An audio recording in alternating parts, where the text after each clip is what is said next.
Teman-teman, hari ini kita sudah belajar apa saja ya?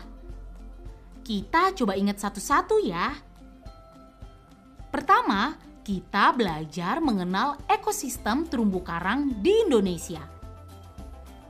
Kemudian, kita juga belajar tentang jaring-jaring makanan yang ada di ekosistem terumbu karang itu. Kita juga belajar memahami apa itu diagram batang, serta bagaimana membuat dan membaca data pada sebuah diagram batang. When there's no more hope is left in me, I can see what comes my way, and I'm always lost.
Oh hai, selamat pagi teman-teman kelas 5 di seluruh Nusantara.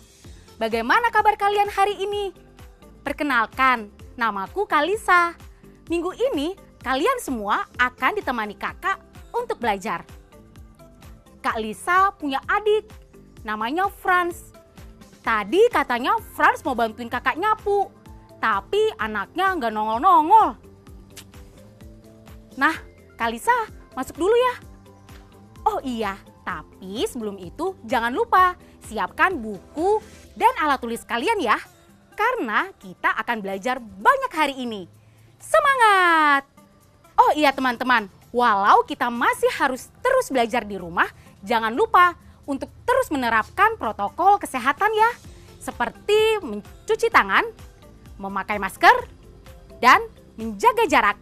Agar kita semua terhindar dari penularan COVID-19. Ya ampun Franz, lagi ngapain kamu? Aku kangen ke laut, Kak. Kapan sih kita bisa ke laut lagi? Aku mau berenang, menyelam. Alat snorkeling aku udah lama gak dipakai nih, Kak. Teman-teman di rumah, coba perhatikan gambar berikut ini. Menurut kalian, gambar apakah ini?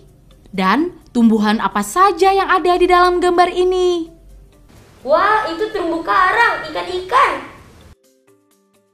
Ayo menyimak. Tahukah kamu, lautan tropis itu seperti gurun pasir di daratan. Warnanya begitu jernih dan biru, menandakan tidak banyak makhluk hidup di sana karena tak banyak tersedia makanan. Namun, ada keajaiban berwarna-warni di tengah laut tropis yang luas itu. Namanya terumbu karang. Warnanya begitu indah, memberi kesegaran penuh bagi kehidupan di tengah lautan. Walaupun terumbu karang hanya menutupi sebagian kecil dasar lautan tropis, mereka adalah rumah bagi seperempat makhluk hidup laut. Terumbu karang juga sangat penting karena ikan dan hewan karang menjadi sumber makanan yang penting bagi manusia. Karang-karang juga melindungi pantai dari badai dan gelombang.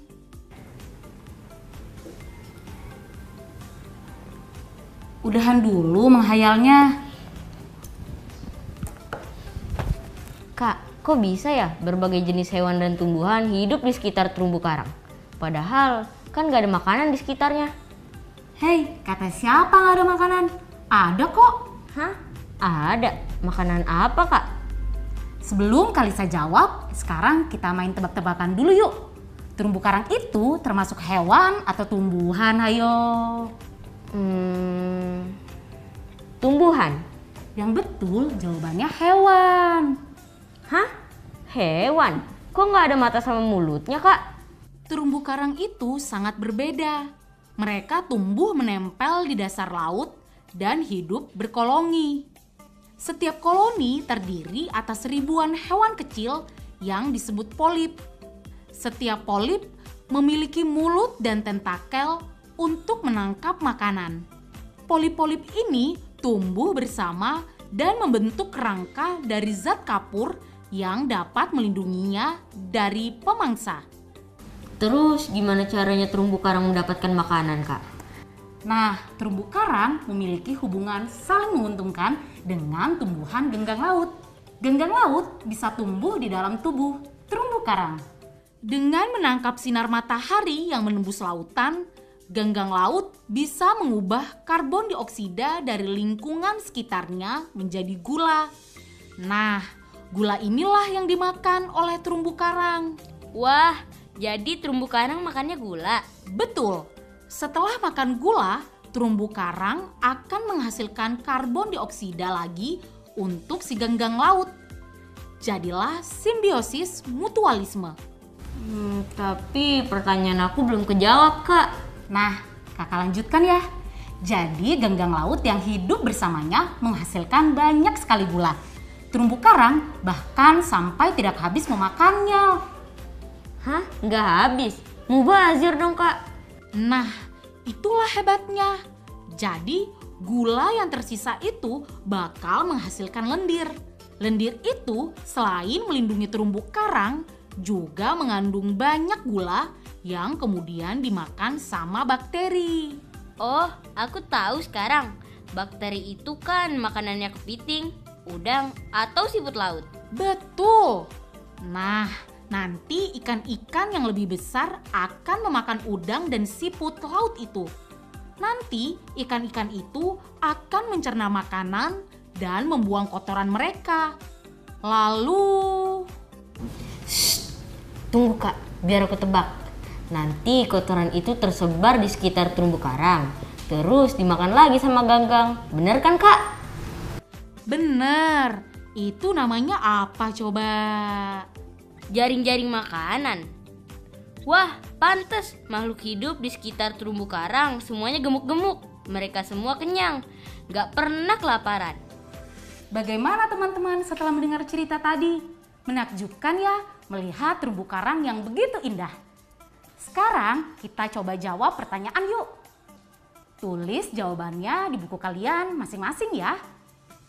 Sudah siap? Pertanyaan pertama.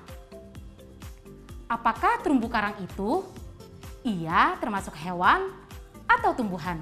Aku tahu. Tunggu dulu biar teman-teman di rumah yang jawab terlebih dahulu. Pertanyaan kedua. Terumbu karang dan ganggang laut memiliki hubungan saling menguntungkan. Kenapa bisa begitu ya? Pertanyaan ketiga. Mengapa makhluk hidup yang tinggal di terumbu karang tidak pernah kekurangan sumber makanan? Selanjutnya, sebagian gula yang dihasilkan oleh ganggang laut akan dimakan oleh terumbu karang. Untuk apa sebagian gula lainnya? Lupa nggak boleh jawab. Pertanyaan terakhir nih. Menurutmu apa yang akan terjadi jika terumbu karang yang rusak makin banyak? Peralatan menyelam aku jadi nggak bisa dipakai deh. Silakan berimajinasi lagi ya. Tapi nanti kita kerjakan tugas lagi. Sekarang Kak Lisa mau ke kamar, oke? Oke, Kak. Ayo berlatih.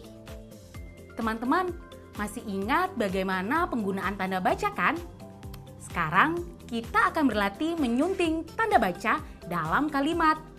Coba ingat-ingat lagi tata cara penggunaan tanda titik, tanda koma, tanda tanya, dan tanda seru. Cermati pula catatan berikut ini. Tanda titik dua dipakai pada akhir suatu pernyataan lengkap yang diikuti pemerincian atau penjelasan.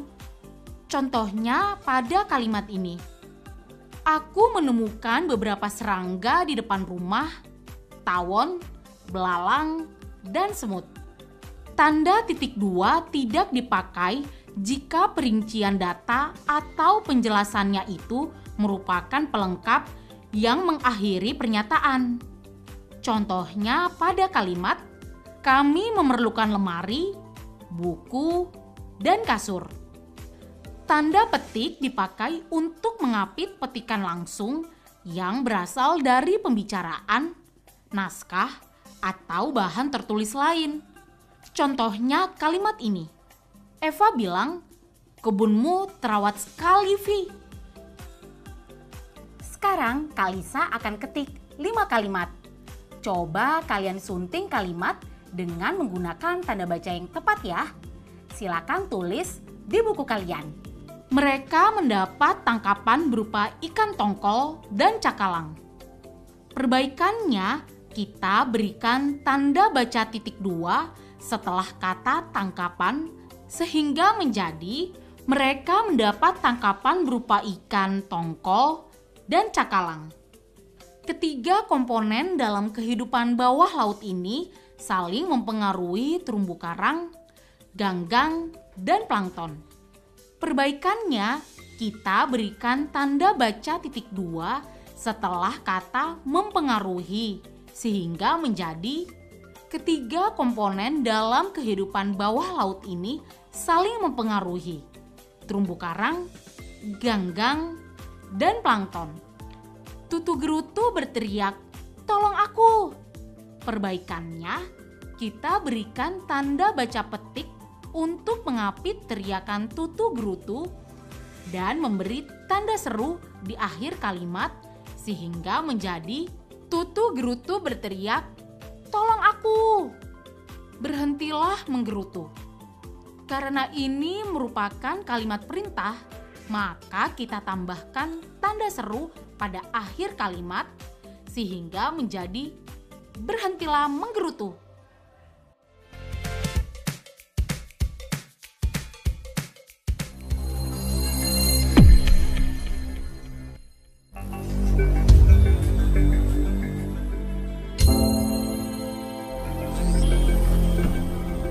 Aku kangen sekolah.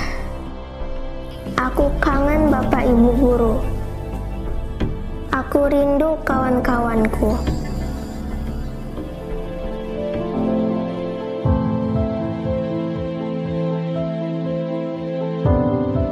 Jaga kesehatan ya teman-teman, biar kita bisa cepat bersekolah lagi.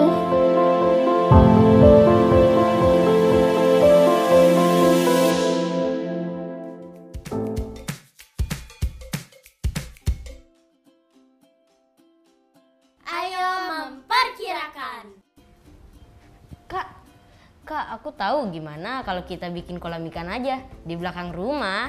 Selama kita belum bisa ke laut, kita bisa lihat ikan-ikan di kolam. Kamu yakin? Yakin? Kamu bisa merawatnya? Waktu itu aja kita pelihara ikan cupang di akuarium mati semua. Nanti bukannya ikannya bertambah, tapi malah berkurang. Teman-teman, tolong bantu Kalisa menghitung ikan di kolam ini ya. Awalnya ikan di kolam ini ada banyak, tapi makin lama makin berkurang.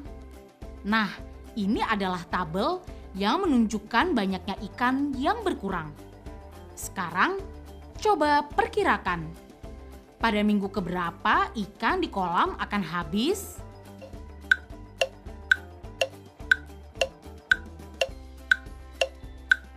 Sudah dapat jawabannya? Ya, pada minggu ke-9. Dari mana kita dapat jawaban tersebut? Kita lihat polanya ya. Di minggu pertama, ikan berjumlah 30 ekor. Di minggu kedua, berkurang 1 ekor, jadi tinggal 29 ekor. Di minggu ketiga, berkurang 2 ekor, jadi 27 ekor.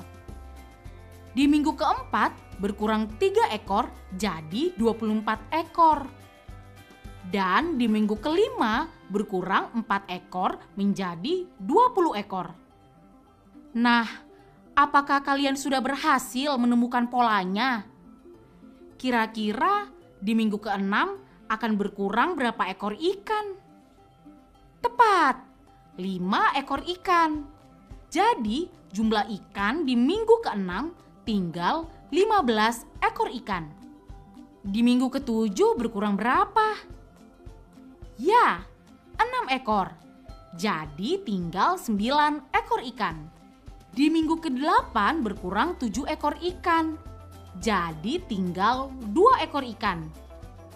Di minggu ke-9 ikan akan habis. Terima kasih sudah membantu menghitung ya. Ayo membaca. Aku janji deh Kak, nanti aku yang ngurus ikan-ikannya. Kamu bilang mama dan papa saja ya kalau mereka sudah balik dari Raja Ampat. Teman-teman, apakah kalian tahu apa itu Raja Ampat? Kalau belum, kita lihat sama-sama yang berikut ini. Kepulauan Raja Ampat adalah gugusan pulau-pulau di Provinsi Papua Barat yang memiliki perairan terindah bagi penyelam di seluruh dunia. Lebih hebatnya lagi, kelengkapan flora dan fauna di Raja Ampat adalah yang terbaik. Di sekitar gugusan pulau-pulau di Raja Ampat, kamu bisa menemukan terumbu karang yang indah. Banyak wisatawan berkunjung untuk menyelam dan menikmati keindahan terumbu karang di sana. Namun, kegiatan penyelaman harus dilakukan dengan hati-hati agar tidak merusak terumbu karang yang ada. Aku kangen deh Kak pengen ke sana. Dulu terakhir kita ke sana kan terumbu karangnya luas banget. Iya, sayangnya sekarang di sana makin banyak terumbu karang yang rusak. Sehingga luas gugusan terumbu karangnya semakin berkurang. Hah? Berkurang? Iya, berdasarkan data yang Kak Lisa punya, terumbu karang terluas yang ada di Raja Ampat itu ada di Sanguin 2. Nah, teman-teman, coba perhatikan baik-baik diagram berikut ini. Ini adalah data hasil pengukuran luas tutupan terumbu karang di sekitar pulau-pulau di Raja Ampat. Data ini disajikan dalam bentuk diagram batang. Dari diagram ini kita dapat mengetahui bahwa perairan yang paling tertutup terumbu karang adalah Sanguin 2. Sedangkan perairan sekitar Pulau Waigeo menjadi perairan dengan persentase tutupan terumbu karang terkecil jika dibandingkan dengan luas perairannya. Diagram batang ini berjenis diagram batang vertikal, yaitu diagram batang yang batang-batangnya mengarah ke atas. Garis sumbu mendatar di bagian bawah menunjukkan aspek yang dibandingkan. Sedangkan garis sumbu di bagian kiri menunjukkan besar atau banyaknya. Di sekolah, kamu udah diajarkan membuat diagram kan? Sudah Kak, tapi aku masih bingung. Gimana aku harus menggunakan diagram batang, garis atau lingkaran? Diagram batang itu sangat cocok digunakan untuk menampilkan data perbandingan besar atau banyaknya sesuatu sehingga mudah dipahami oleh pembaca. Oh gitu. Jadi yang datanya jumlahnya banyak itu ya Kak? Betul! Ayo berlatih. Di Indonesia, mulai dari bagian barat Sumatera hingga timur di Papua, terdapat 366 lokasi ekosistem terumbu karang yang pernah diamati kelestariannya. Tingkat kelestarian itu diberi nilai mulai dari nilai 1 untuk yang paling buruk hingga 10 untuk yang paling bagus.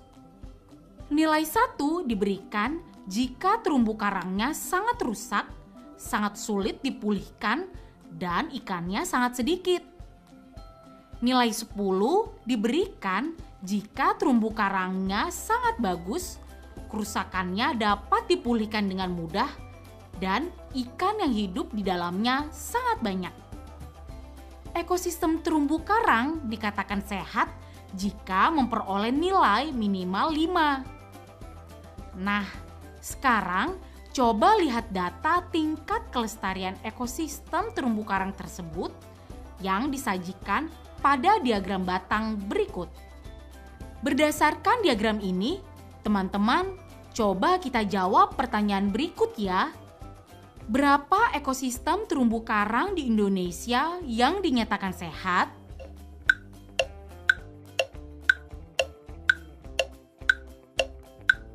Coba kita perhatikan, terumbu karang dinyatakan sehat bila memperoleh skor minimal 5. Maka jumlahnya adalah kita menambahkan terumbu karang yang bernilai 5 hingga 10.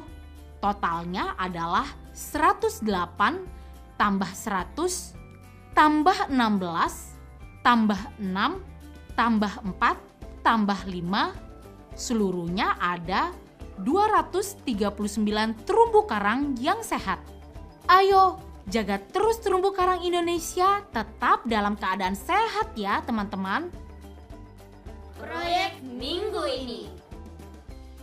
Nah, teman-teman, kemarin kan kita sudah mencari informasi tentang berbagai jaring-jaring makanan. Sekarang saatnya kita rencanakan judul dan mempersiapkan alat dan bahan yang diperlukan. Alat dan bahan yang diperlukan apa aja Kak? Biar aku catat dulu. Teman-teman di rumah, kalian juga silakan mencatat ya. Kita butuh kertas gambar.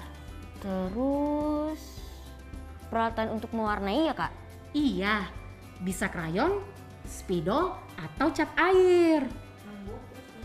Oke Kak, nanti aku siapkan bahan-bahannya ya. Oke, nanti kamu yang gambar ya. Kamu kan jago gambar. Siap Kak.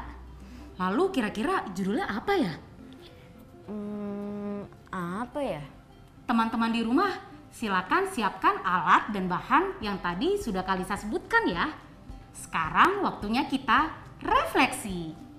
Teman-teman, hari ini kita sudah belajar apa saja ya? Kita coba ingat satu-satu ya. Pertama, kita belajar mengenal ekosistem terumbu karang di Indonesia. Kemudian, kita juga belajar tentang jaring-jaring makanan yang ada di ekosistem terumbu karang itu. Kita juga belajar memahami apa itu diagram batang, serta bagaimana membuat dan membaca data pada sebuah diagram batang. Kalisa senang hari ini belajar bersama kalian. Apakah kalian juga senang? Atau kalian bingung? Nggak apa-apa kok kalau kalian masih bingung. Kita masih bisa belajar dan berlatih terus. Tapi mudah-mudahan kalian nggak sedih ya. Tetap semangat belajar. Oke, dari data ini apa yang bisa kamu simpulkan? Berarti luas perairan terumbu karang makin lama makin berkurang. Betul kata Kalisa. Iya, makanya kita harus terus mengkampanyekan soal pelestarian terumbu karang yang ada di Indonesia. Nah teman-teman, sampai juga kita di akhir pembelajaran hari ini. Jangan lupa untuk selalu berdoa. Bagi yang berpuasa, semangat menunggu sampai waktu berbuka. Dan sampai jumpa besok. Dadah!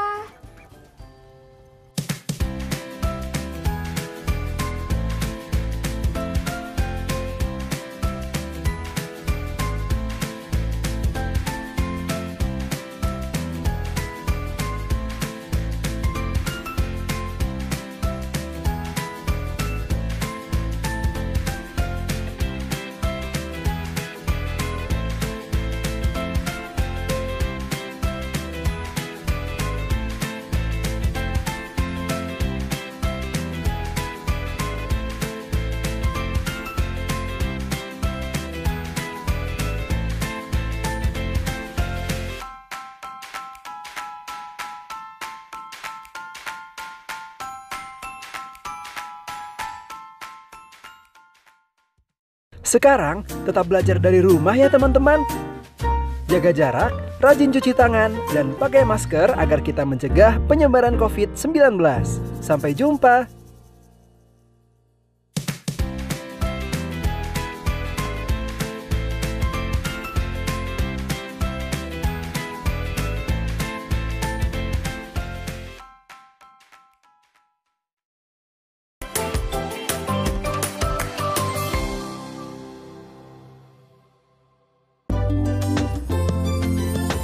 Sering-sering cuci tangan, gunakan sabun, pakai masker, menutup hidung mulut. Jangan lupa jaga jarak saat ketemu orang. Makan yang bergizi, jaga kesehatan. Anak Indonesia, anak Jangan kendor, jaga kesehatan.